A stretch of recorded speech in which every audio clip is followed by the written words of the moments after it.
right, thank you so much, guys. Wow, look at behind Alex, free and clear, but whew, give it another few hours. Some areas will be snow covered. Fortunately, the main roads have been treated, but those side streets, the back streets, the driveways, the garage, well, not the garage per se, depending on if it's outdoor garage, I should say, there may be some issues there. So right now we're dealing with a few flakes. Again, not making it to the surface just yet. Just give it a little time. That's set to change. And as we zoom out, here's what's happening. We have this area of low pressure to our south. It'll remain to our south. This trough is actually helping to steer this along. It's going to provide some enhanced lift throughout the course of the morning. So we'll get those steady bands. This area of low pressure will actually move out and look like it'll outrun it. If it happens to just sit there with nowhere to go, well, we could be talking about more moisture being thrown this way. So in the meantime, winds eventually will be shifting gears coming out of the north later in the day to help drive things out. But in the meantime, this is what we got.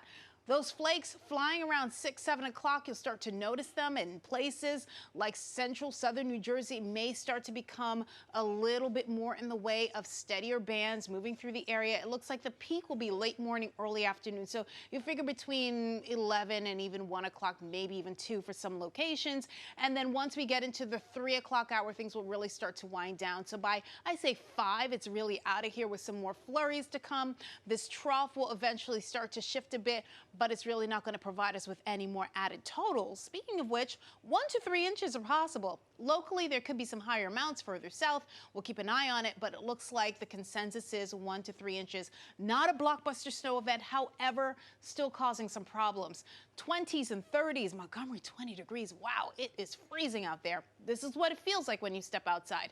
Very, very important to plan accordingly, dress accordingly, all of that. We'll stay right in that pocket, upper 20s, low 30s, feeling like the teens later on this afternoon, and sub-zero by tomorrow. And with that said, with the extreme cold, minimize your travel, stay indoors whenever possible. Keep your winter survival kit with you at all times, especially if you're driving. Very, very important to shut off water valves for a potential pipe burst. There could be water main breaks. I know Alex did mention one not too long ago. Check on the seniors, the pets, and the little ones, of course, and make sure you dress in layers. Very, very important. Mittens are the way to go over gloves any day of the week.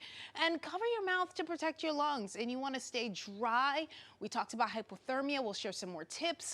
And staying dry is very, very important when all is said and done. Here's a look at your 7-day forecast. The bitter blast arrives tomorrow with temperatures really struggling throughout the day. We finally get that relief next week, along with the chance for more rain and snow. That is your Pix 11 weather forecast. Alex.